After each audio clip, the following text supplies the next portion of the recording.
olahraga ya.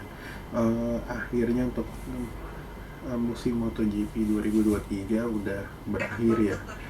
Tadi si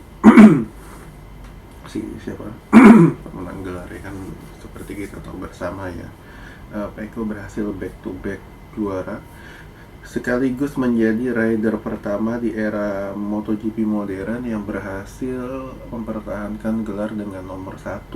Kan selama ini nomor 1 tuh dianggap nomor kutukan ya, karena sejak eranya Mick Doohan sekitar tahun 95 nggak ada lagi seorang rider dengan nomor balap 1 yang bisa jadi juara dunia.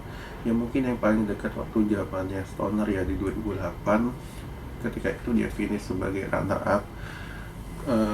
Dan setelah itu nggak ada lagi yang bisa untuk memakai nomor 1. Bahkan seorang Marquez pun yang juara dunia udah banyak, udah 6 kali, di era modern nggak berani juga pakai nomor 1.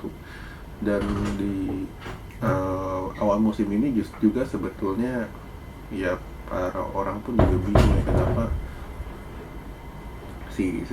Pecco pakai nomor 1. Dan ini sudah menjadi tradisinya Ducati ya, bahwa ya sejak eranya Stoner ketika itu ditanya kenapa pakai nomor 1, dia bilang karena nomor 1 numero uno, artinya yang paling hebat. Dan si Pecco buktikan selama tahun ini bahwa dia tampil cukup konsisten, cukup tenang, walaupun sesekali mungkin dia agak pressure ya di pertengahan musim, tapi ketika masuk akhir-akhir musim justru dia tampil lebih tenang. Dan untuk Martin juga kita patut acungi jempol ya. Mungkin dia agak kesel karena tahun lalu sebetulnya dia ini juga ingin dapat kursi ya di pabrikan Ducati, cuman pabrikan lebih pilih Enea berdasarkan performa musim lalu, di mana Enea tampil jauh lebih bagus. Dan di tahun ini Martin ingin coba membalas dendam kepada Ducati bahwa sebetulnya dia yang lebih layak untuk menduduki kursi pabrikan. Ya perlawanan sengit pun sepanjang musim dia berikan ya dia berikan. Dan ya mungkin yang agak menjadi kelemahan seorang Martin adalah dari sisi emosi, dimana emosi dia ini gampang banget meledak-ledak di race. Jadi itu yang bisa membuat dia sendiri dan juga orang lain dirugikan.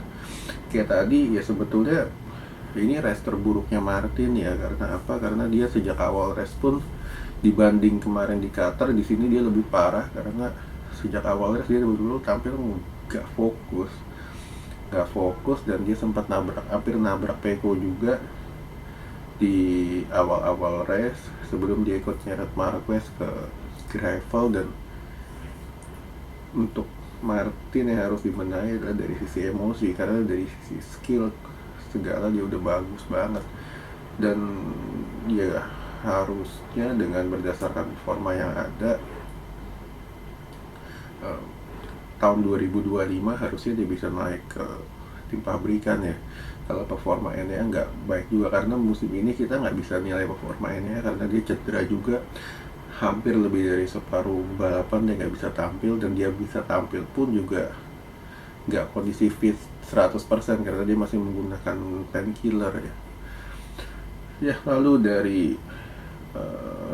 beberapa juga memberikan ini ya perpisahannya, seperti tadi Zarco juga perpisahan dengan Pramac, dan tahun depan dia ke LCR. Jadi Honda ini dapat berkah ya karena dapetin rider kayak Zarco, dimana selain cepat dia juga bisa punya pengalaman juga, dia bisa bangun motor, dan ini yang dibutuhkan oleh Honda saat ini.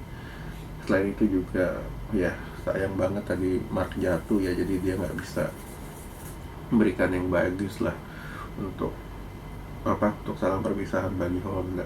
Ya untuk secara kesimpulan di musim 2023 ini jauh lebih seru ketimbang musim lalu.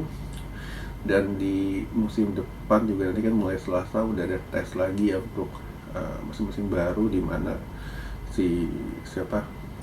Marini ke Repsol, Morbidelli ke Ducati, Marquez ke Ducati, dan Di Gia juga tetap di Ducati tapi tidak dengan Grace ini, tapi dengan VR46. Oke.